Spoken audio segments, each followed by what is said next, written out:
which has a tattoo. Samuel ബെക്കറ്റിന്റെ നമ്മളുടെ waiting for Godot എന്ന വർക്ക് എഴുതിയിട്ടുള്ള സാമുവൽ ബെക്കറ്റിന്റെ 1983. Welcome to entry app. എൻ്റെ പേര് മീര. ഇന്നത്തെ ക്ലാസ്സിൽ നമ്മൾ ക്യൂസിൽ ബോക്സ് 5 ആണ് ഓപ്പൺ ചെയ്യാനായിട്ട് പോകുന്നത്. അപ്പോൾ കഴിഞ്ഞ ക്ലാസ്സുകളിലൊക്കെ ഡിസ്കസ് ചെയ്ത ചോദ്യങ്ങൾ നിങ്ങൾക്ക് വളരെ ഇൻട്രസ്റ്റിംഗ് ആയിട്ട് പഠിക്കാനായിട്ട് സാധിച്ചു എന്നതാണ് വിശ്വാസം. അപ്പോൾ ഇന്ന് നമ്മൾ കുറച്ച് റൈറ്റേഴ്സും അവരുമായിട്ട് ബന്ധപ്പെട്ടിട്ടുള്ള ഇൻട്രസ്റ്റിംഗ് ആയിട്ടുള്ള ഫാക്ട്സ് ഒക്കെയാണ് ഡിസ്കസ് ചെയ്യാനായിട്ട് പോകുന്നത്. അപ്പോൾ എല്ലാവരും ഈ ഒരു ക്ലാസ് തുടക്കം മുതൽ അവസാനം വരെ കാണാനായിട്ട് ശ്രമിക്കുക. അപ്പോൾ നമുക്ക് സമയം കളയേണ്ട, ക്ലാസ്സിലോട്ട് പോവാം. ഇവിടെ നിങ്ങൾക്കൊരു പിക്ചർ കാണാൻ സാധിക്കുന്നുണ്ട് അല്ലേ? ഈ പിക്ചറിലെ വ്യക്തിയെ ചിലപ്പോൾ നിങ്ങൾക്ക് ഐഡന്റിഫൈ ചെയ്യാൻ സാധിച്ചേക്കാം. ഇനി ഐഡന്റിഫൈ ചെയ്യാൻ സാധിച്ചില്ല എങ്കിൽ നമുക്ക് കുറച്ച് ക്ലൂസിലോട്ട് പോവാം. An Indian actor, film director, Kannada writer, playwright and Jnanapith awardee. ആരാണ് ഇദ്ദേഹം? ആ പിക്ചർ ഒന്നുകൂടി നിങ്ങൾ കണ്ടോളൂ. ഇന്ത്യൻ ആക്ടർ ആണ്, പ്ലേ റൈറ്റ് ആണ്,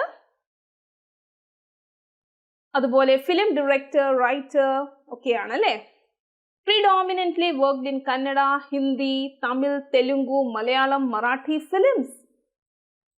He was the presenter for a weekly science magazine program Turning Point. Turning Point എന്ന പ്രോഗ്രാമിന്റെ പ്രസന്റർ ആയിരുന്നു ദൂരദർശനിൽ 1991. അദ്ദേഹം നമ്മളുടെ TV സീരീസ് മാൽഗുഡി ഡേയ്സ് എന്ന TV സീരീസ് ഉണ്ടല്ലോ, മാൽഗുഡി ഡേയ്സ് ആരുടെയാണ്? മാൽഗുഡി ഡേയ്സ് RK നാരായണന്റെ ബുക്കിനെ ബേസ് ചെയ്തിട്ടുള്ള മാൽഗുഡി ഡേയ്സ് എന്ന TV സീരീസില് സ്വാമിയുടെ ഫാദർ ആയിട്ട് ആക്ട് ചെയ്തത് ആരാണ് എന്ന് ചോദിച്ചു കഴിഞ്ഞാൽ നമ്മളുടെ ഉത്തരം ഈ വ്യക്തിയാണ്. ആരാണ് ഈ വ്യക്തി? ഗിരീഷ് കർനാഡ്. ഗിരീഷ് കർനാഡ് ആണ്. ഗിരീഷ് കർനാഡ് ആണ് എന്ന് ഓർത്തിരിക്കുക. അപ്പോൾ അദ്ദേഹത്തിന്റെ നാഗമണ്ഡല എന്ന വർക്കാണ് നമ്മൾക്ക് പഠിക്കാനുള്ളത്. അദ്ദേഹത്തിന്റെ ഹയവദനയൊക്കെ നിങ്ങൾ ഡിഗ്രി ലെവലിലൊക്കെ പഠിച്ചിട്ടുണ്ടാവും. അപ്പോൾ ഗിരീഷ് കർനാഡ് ആണ് ഇവിടെ ഉത്തരമായിട്ട് വരുന്നത്.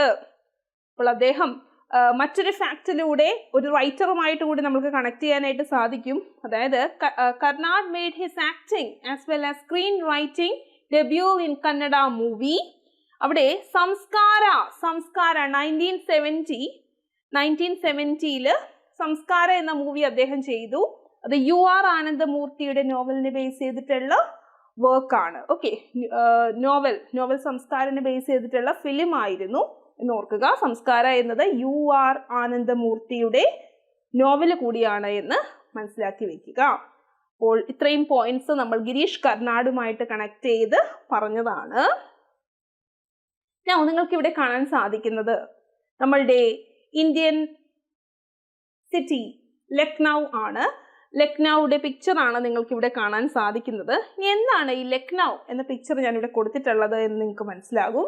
അതിനു മുൻപ് ഈ റൈറ്റർ, ഈ പോയറ്റ് അദ്ദേഹം പറഞ്ഞു, my strength is as the strength of 10 because my heart is pure.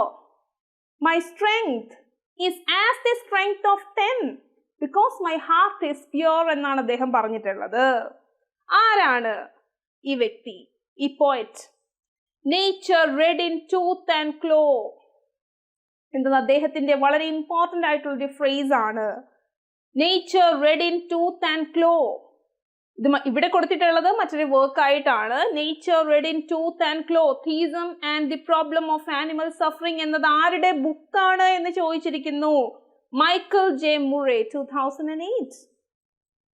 അപ്പോൾ nature red in tooth and claw എന്നൊക്കെ പറയുമ്പോൾ തന്നെ നിങ്ങളുടെ മനസ്സിൽ ഉത്തരം വന്നിട്ടുണ്ടാകും. Nature red in tooth and claw എന്ന work, A Theism and the Problem of Animal Suffering, Michael J Murray ആണ് നിങ്ങൾക്ക് ഇവിടെ കാണാൻ സാധിക്കുന്നത്. അപ്പോൾ ഇവിടെ നമ്മൾ ഉദ്ദേശിക്കുന്ന പോയറ്റ് എന്ന് പറയുന്നത് ആൽഫ്രഡ് ലോർഡ് ടെന്നിസൺ ആണ്. അദ്ദേഹം ലക്നൌവിനെ ബേസ് ചെയ്ത് ഒരു പോം എഴുതിയിട്ടുണ്ട്. അപ്പൊ നമ്മൾ റിവോൾട്ട് ഓഫ് 1857 ഇന്ത്യൻ പേഴ്സ്പെക്റ്റീവിലൊക്കെ നമ്മൾ കണ്ടിട്ടുണ്ട് അല്ലേ? അപ്പോൾ ഇവിടെ ഈ സിപ്പോയ് മ്യൂട്ടിനി അല്ലെങ്കിൽ ഈ ഒരു മ്യൂട്ടിനിനെ ബേസ് ചെയ്ത് the poem in defence of Lucknow എന്നത് ആൽഫ്രഡ് ലോർഡ് ടെന്നിസന്റെ പോമാണ്. It is based on a real incidence of mutiny during the War of Independence. First War of Independence 1857-ലെ War of Independence-നെ ബേസ് ചെയ്ത് ബ്രിട്ടീഷ് പെർസ്പെക്റ്റീവ് ആണ് നമ്മൾക്ക് എവിടെ കാണാൻ സാധിക്കുക? ഇൻ ഡിഫൻസ് ഓഫ് ലക്നൗ എന്ന വർക്കില് ആൽഫ്രഡ് ലോർഡ് ടെന്നിസൺ കൊടുത്തിട്ടുള്ളത്. In this form, Tennyson endeavors to expose the anguish and the suffering of the British soldiers. British soldiers-ന്റെ സഫറിങ്ങിനെ കുറിച്ചൊക്കെയാണ് ഈ ഒരു വർക്കില് പറഞ്ഞിട്ടുള്ളത്. അപ്പോൾ ഡിഫൻസ് ഓഫ് ലക്നൗ എന്നത് ആരുടെ വർക്കാണ് എന്ന് ചോദിച്ചു കഴിഞ്ഞാൽ നിങ്ങൾ ഉത്തരം പറയും ആൽഫ്രഡ് ലോർഡ് ടെന്നിസൺ. അടുത്തതായിട്ട് ഒരു ടെന്നീസ് പ്ലെയറിന്റെ കൈകളാണ് നിങ്ങൾക്ക് കാണാൻ സാധിക്കുന്നത്. ആ കയ്യിൽ ടാറ്റു ചെയ്തിട്ടുള്ള ഒരു കോട്ട് ഉണ്ട്. അത് നമ്മളുടെ HSC ഇംഗ്ലീഷ് സിലബസുമായിട്ട് കണക്റ്റഡ് ആണ്. അപ്പോൾ വളരെ ഫേമസ് ആയിട്ടുള്ളൊരു ടെന്നീസ് പ്ലെയർ ആണ് ഇദ്ദേഹം, സ്റ്റാനിസ്ലാസ് വാവ്റിങ്ക. അപ്പോൾ അദ്ദേഹം ഒരു സ്വിസ് പ്രൊഫഷണൽ ടെന്നീസ് പ്ലെയർ ആണ്. അദ്ദേഹത്തിന്റെ കയ്യിൽ ടാറ്റു ചെയ്തിട്ടുള്ളത് ഏത് റൈറ്ററിന്റെ കോട്ടാണ്? HSC ഇംഗ്ലീഷ് സിലബസിലുള്ള റൈറ്റർ ആണ്. നമുക്ക് നോക്കാം. To feel inspired on the coat, Wawrinka looks down at the inside of his left forearm, which has a tattoo.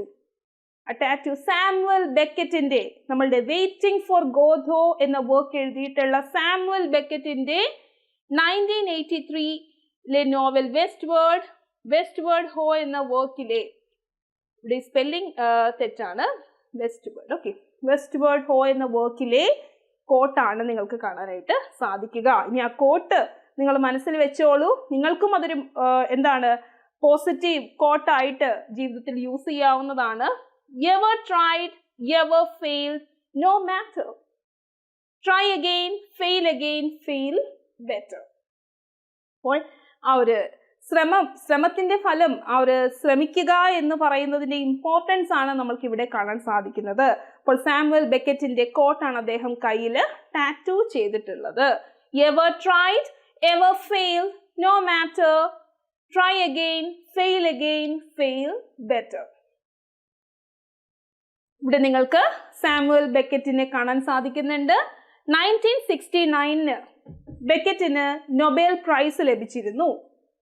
Innovative novels and ഡ്രാമയ്ക്ക് വേണ്ടിയിട്ട് അദ്ദേഹത്തിന് നൊബേൽ പ്രൈസ് ലഭിച്ചിരുന്നു എന്ന് കൂടി പഠിച്ചു വെക്കുക.